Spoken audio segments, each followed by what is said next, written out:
morning's reading is from Ephesians chapter 6, 10 through 18. A final word. Be strong in the Lord and in his mighty power. Put on all of God's armor so that you will be able to stand firm against all strategies of the devil. For we are not fighting against flesh and blood enemies, but against evil rulers and authorities of the unseen world, against mighty powers in this dark world, and against evil spirits in the heavenly places. Therefore, put on every piece of God's armor, so you will be able to resist the enemy in the time of evil. Then after the battle, you will still be standing firm. Stand your ground, putting on the belt of truth and the body armor of God's righteousness. For the shoes, put on the peace that comes from the good news, so that you will be fully prepared. In addition to all of these, hold up the shield of faith to stop the fiery arrows of the devil. Put on salvation as your helmet, and take the sword of the Spirit, which is the word of God. Pray in the Spirit at all times and on every occasion. Stay alert and be persistent in your prayers for all believers everywhere. I'm going to guess, I don't mean to typecast here, but I'm going to guess most of you are not big rap fans. Maybe you are. I could be wrong about that. I'm actually a big rap fan. I grew up in the mid-'90s when rap was still good. And so I was a big rap fan. At the time, mid to late 90s, a rapper hit the scene named Marshall Mathers, popularly known as Eminem. He's now one of the biggest names in music, but at the time, he was like this new guy, this breakout artist. Pretty soon after his sort of breakout campaign, Universal Studios filmed a movie about his life called 8 Mile. And it's a fictional week in his life as this rapper in urban Detroit, trying to get out of sort of the poverty that he grew up in. The movie kind of crescendos in a rap battle. Now, if you don't know what a rap battle is, if you've not participated in one, a rap battle is when two rappers, just take turns flaming each other. That's modern lingo for like make fun of each other, in case you didn't know that. I have teenagers. So they take turns flaming each other in a rap, and then the crowd decides which one dissed the other one better. Now, in this particular rap battle, Eminem does something unexpected. He anticipates all of the ways that his opponent will likely try to make fun of him, and then he chooses to go first, but instead of making fun of his opponent, he makes fun of himself in all of the ways that he imagines his opponent would.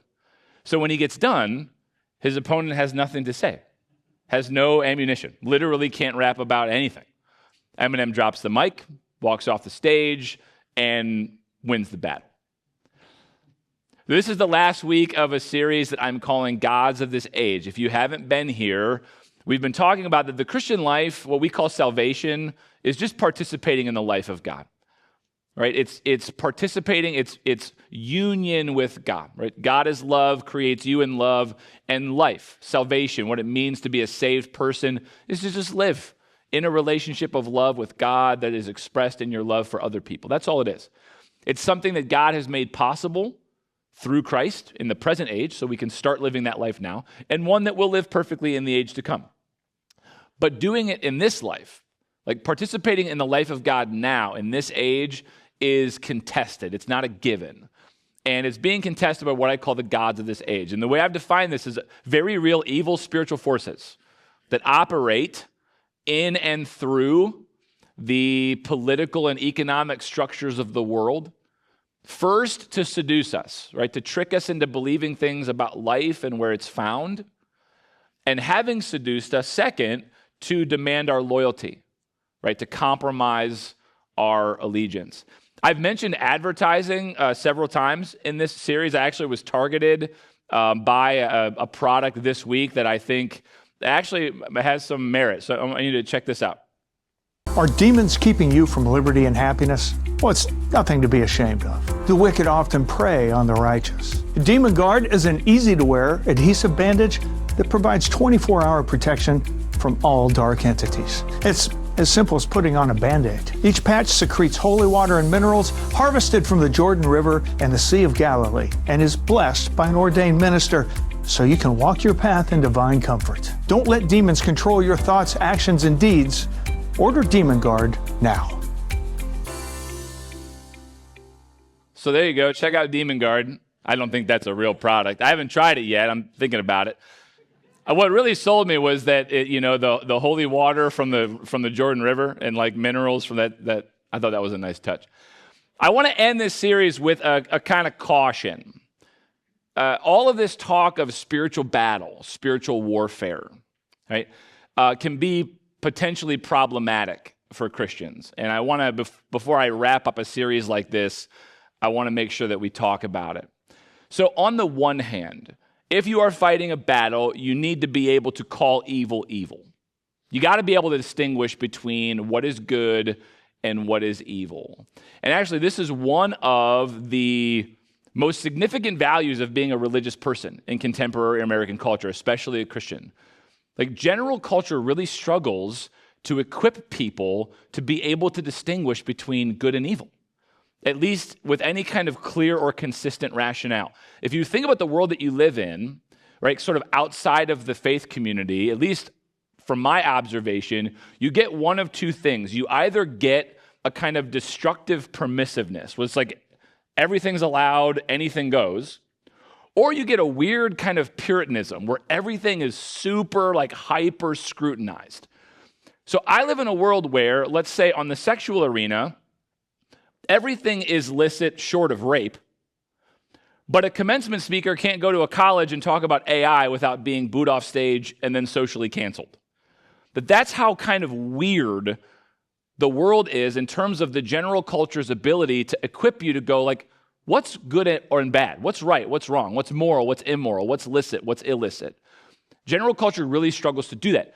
Christianity can give you that equipment, right? When you start with the idea that there is a God who is revealed in the person of Jesus, and you are made in that God's image, then in Jesus you see what humanity is supposed to look like. And from there, it's pretty easy. Anything that promotes and leads to that kind of whole, full, God-shaped humanity is good and right and moral and ethical and licit. And anything that sort of takes away from it or damages it is not. So when you open up the pages of the New Testament and you see lists of comparisons, right, where you see things like love and joy and peace and patience and kindness and goodness and faithfulness and gentleness and self-control, and you see that right next to a list like envy and slander and lustful pleasures and dissension and factions and rage and murder. And there's lots of lists like that where things are being compared.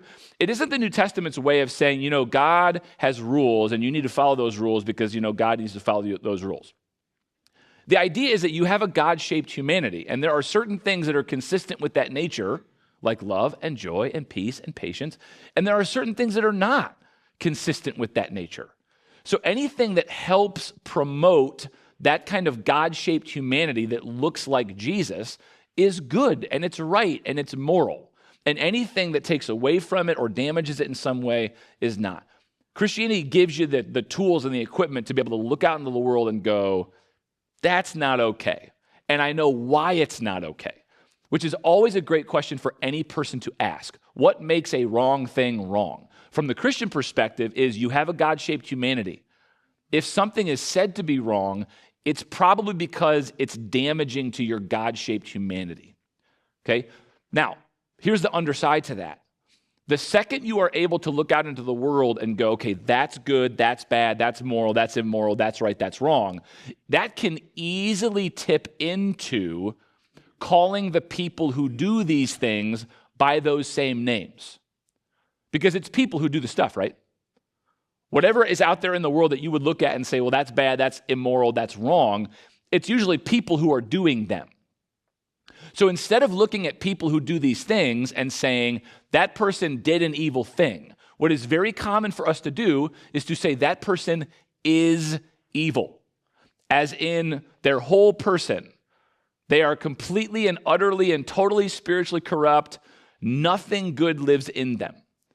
And once you make that jump where you have dehumanized another person, now what is supposed to be a spiritual battle, what we've been talking about for the last 4 weeks, What is supposed to be a spiritual battle can easily become, in your mind, a justified physical fight, where you are fighting against other people, where people are the enemies. And I hope you understand that fighting against people is antithetical to the way of Christ.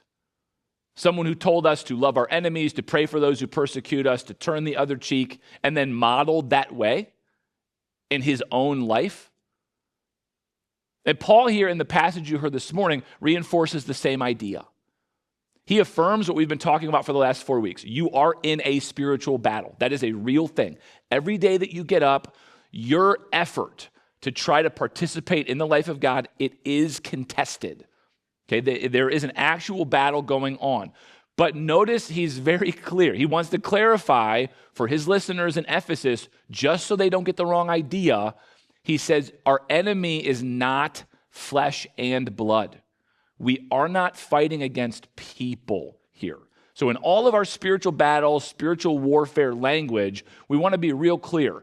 People, right? Especially those people, because that's how we do it. Once you make this jump, the problem is those people.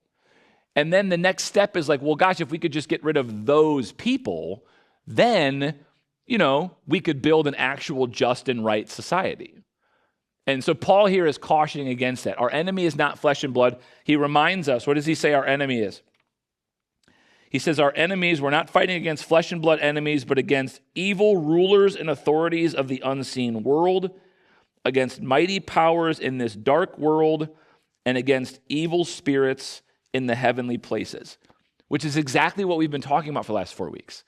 There are very real evil spiritual forces, whether you think of them as beings with agency and will, or you think of it as just the spirit of culture that emerges kind of bottom up and then affects us top down.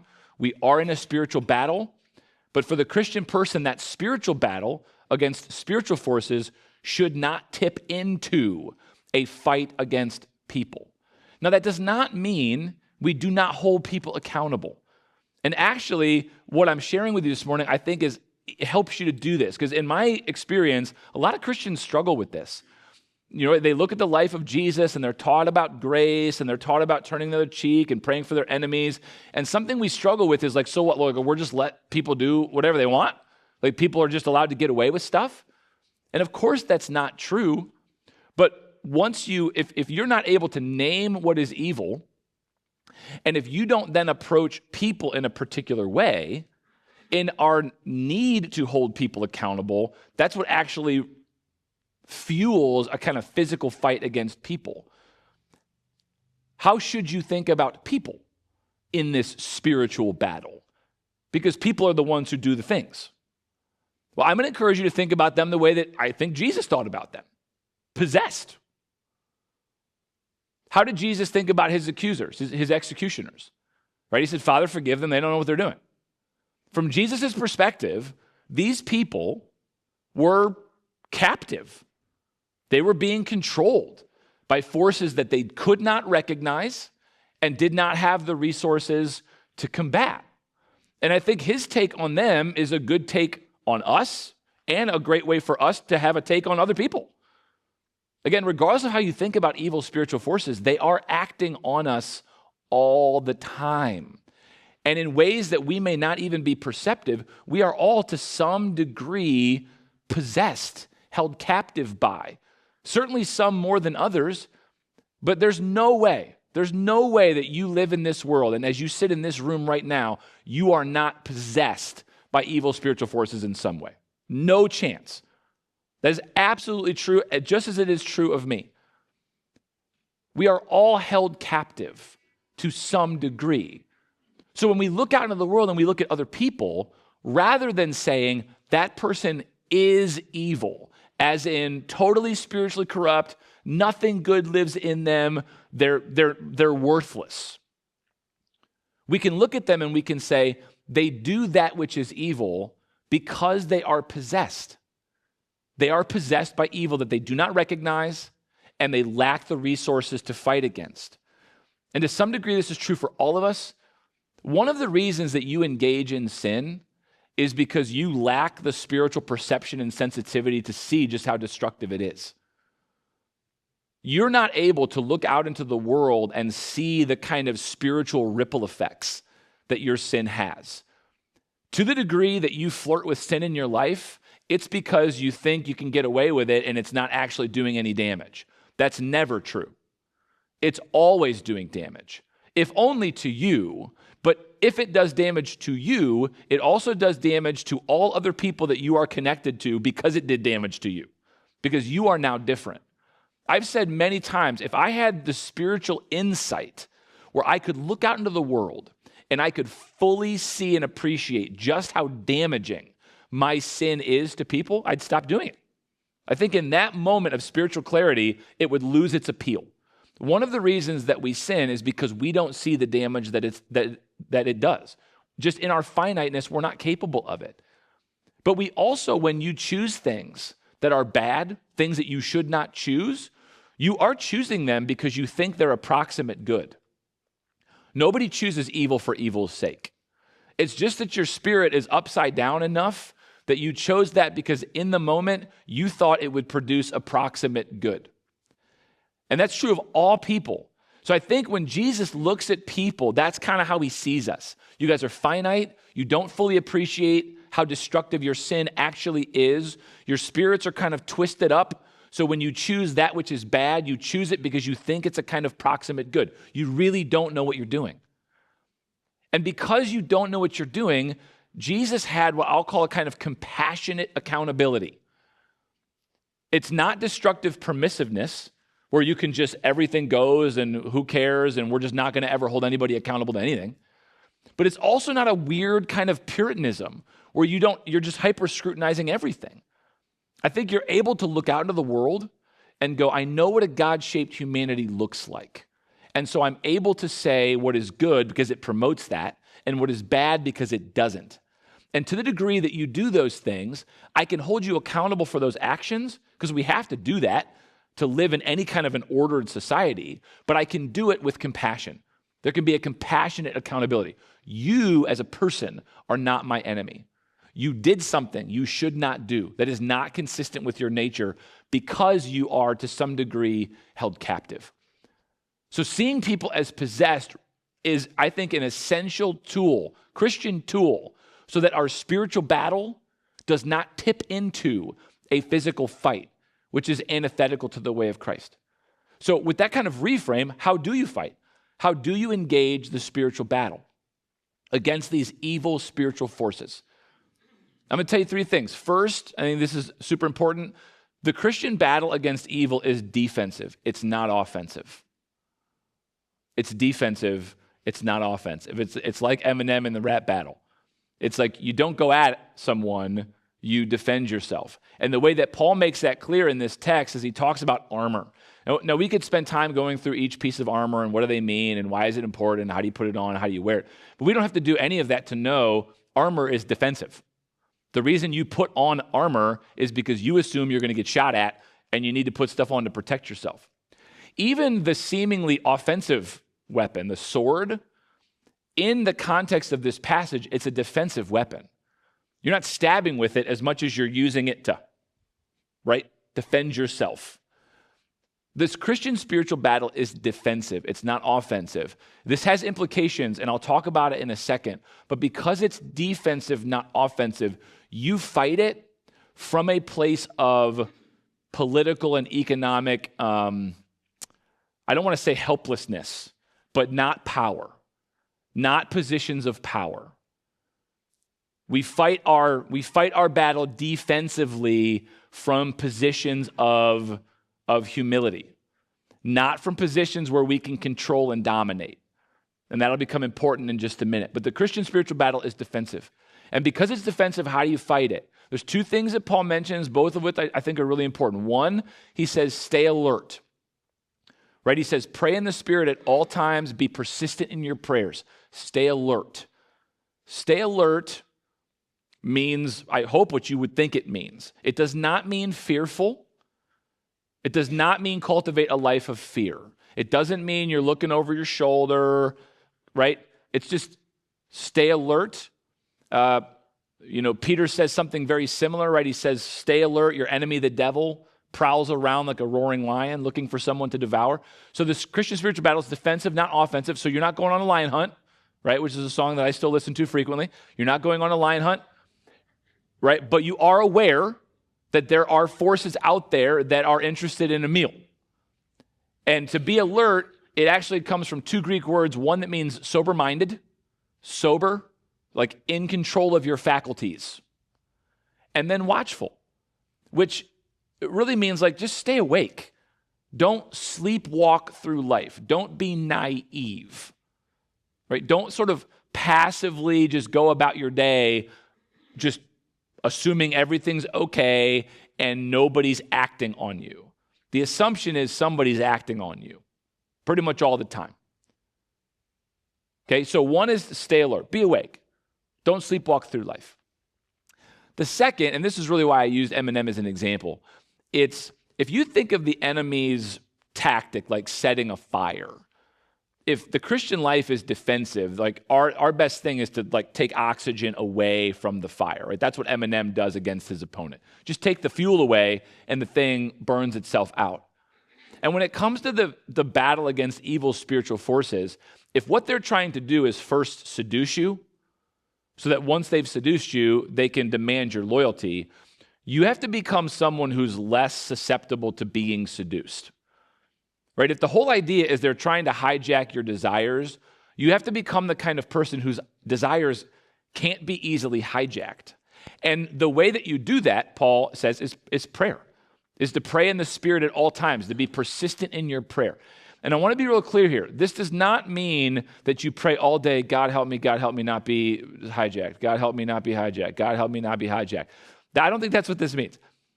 I think what it does look like is a focus on or a contemplation of the actual life of Jesus.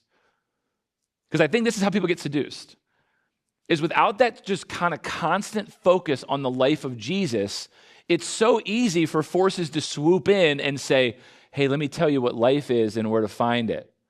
And if your focus is not always on the life of Christ, those seductions become pretty alluring. I know I use this scene all the time, but it's so good. Like in the Garden of Gethsemane, what you see happen to Peter, I think is how this plays out in real life. Right? They're in the garden. Jesus is praying. He tells his disciples, I want you to stay awake, right? Stay alert, be watchful, and I want you to pray. And the reason I want you to pray is so that you do not fall into temptation. Jesus goes away and he's praying. And of course, his disciples, they don't pray. What do? They fall asleep. So they're not awake. They're not watchful. They're not paying attention. They don't pray. And then the people who come to arrest Jesus, they enter the garden. And in that moment, see, now that temptation seizes on the disciples' desires. What was it that Peter wanted? Peter wanted to be politically liberated. So he's afraid. These people are going to come and arrest Jesus, and then our hopes of having our own political kingdom are dashed. That's what he wants. And because that's what he wants, there's a fear attached to that want.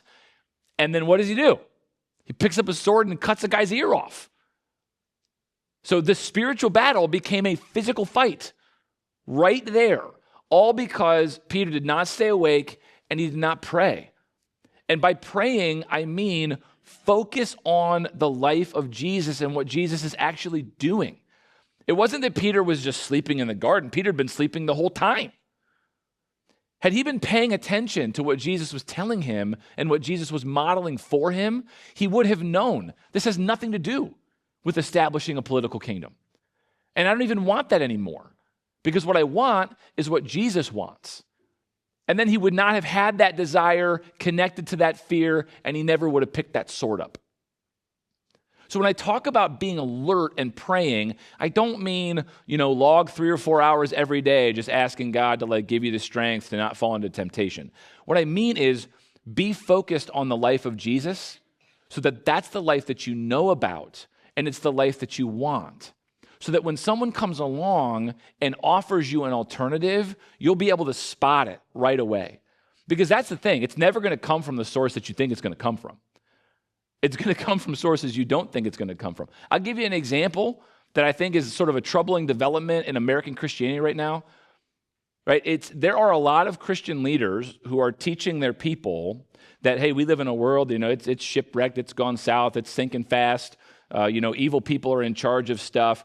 And so what we ought to do is if evil spiritual forces are working through political and economic structures, then what we ought to do is we ought to take over the political and economic structures.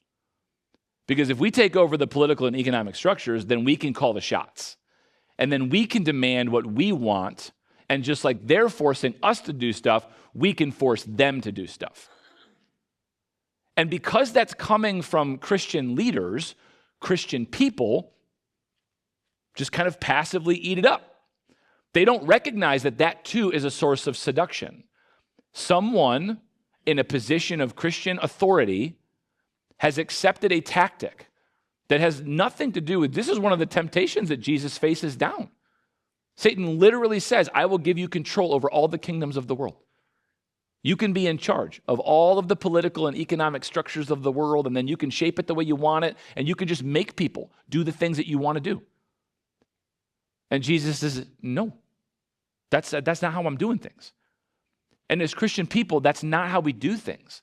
We do not fight our battle from a position of power and control, where we get to dominate and dictate what other people do. That's not Jesus' way. Our way is to influence through persuasion, gentle persuasion, and leadership, sometimes at the cost of our lives, which is not super fun to think about, but it is the way that Jesus does things. So even when that seduction is coming from a place of perceived spiritual leadership and authority, if you are focused on the life of Christ in prayer and you have your eyes open and you're not just sleepwalking through life, you can see it. You can hear it and you can instantly go, that's not right. That's not right. That's not how Jesus does things. It's not how he called his disciples to do things. It's not how the church has really ever done things when the church has been healthy. And in fact, if you know your church history, you know that when the church did not do it that way, when it did decide to grab the reins of political and economic power, it messed everything up. And we're still living in the sort of downstream consequences of that. You are in a very real battle. Every day of your life, you get up and it's politicians, it's marketers, it's religious leaders, it's friends, it's coworkers, it's bosses, it's pundits. Evil spiritual forces are operating through the political and economic structures of the world. It's happening every day, all the time. That's the world that you're living in. If you are sleepwalking through life, meaning you are not awake, meaning you are not actively, prayerfully contemplating the life of Christ, that is when you get hijacked by those forces, and then you start turning your trust and loyalty over to political and economic institutions rather than over to Jesus. And when you do that, pretty soon it becomes pretty clear that those people over there are the problem. We've got it right, they've got it wrong, and the solution is to, get rid of them. And then we can have the life that we want. And sometimes Christian people do that in the name of Christ. And I think, Satan just smiles because he just caught us sleepwalking and seduced us in a way that we didn't expect to be seduced. You are in a very real spiritual fight. Life is a battle, but it's not against people. We are all captive to some degree to spiritual forces, right? We can have compassionate accountability for other people. We can have compassionate accountability for ourselves. But the way that we ought to live our lives is recognize this is a defensive fight, not an offensive one. We're not looking to control things or to ascend to positions of power so that we can dictate what other people do. We fight it from a defensive posture by staying awake and by praying. When we do that, we can be effective, or at least as effective as humans can be in this world against the gods of this age. We're going to finish our service this morning by taking communion together. If you are new here, you are welcome to join us for communion. We say this every week, but communion is a sacrament that we participate in every week. It is a reminder, right? Our God is a God of unfailing love and faithfulness. That is who God is. It is how God operates. The life that you have been invited into is a life that mimics or imitates God's life. God is worth our allegiance. God is the only person worth our total allegiance. But this is also a sacrament of participation, right? Coming forward this morning might be like your way of saying, you know what? I want to be a little more awake than maybe I've been, right? I don't want to be tricked and seduced into believing things about life that are not true, right? I want to be a little more persistent in prayer, focused on the life of Jesus, because that's the life that I really want.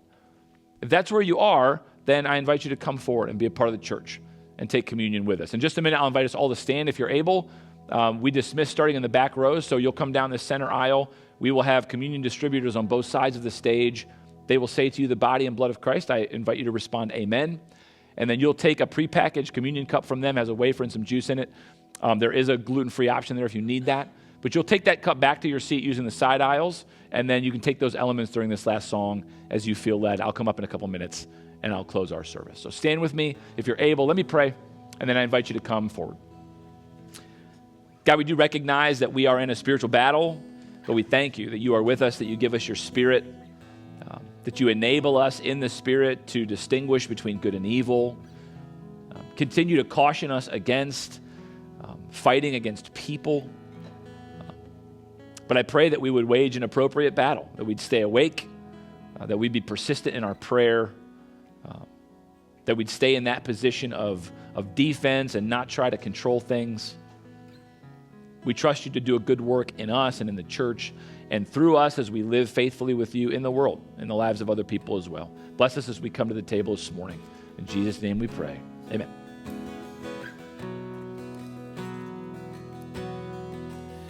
You give life, you are love, you bring light to the darkness, you give hope, you restore every heart.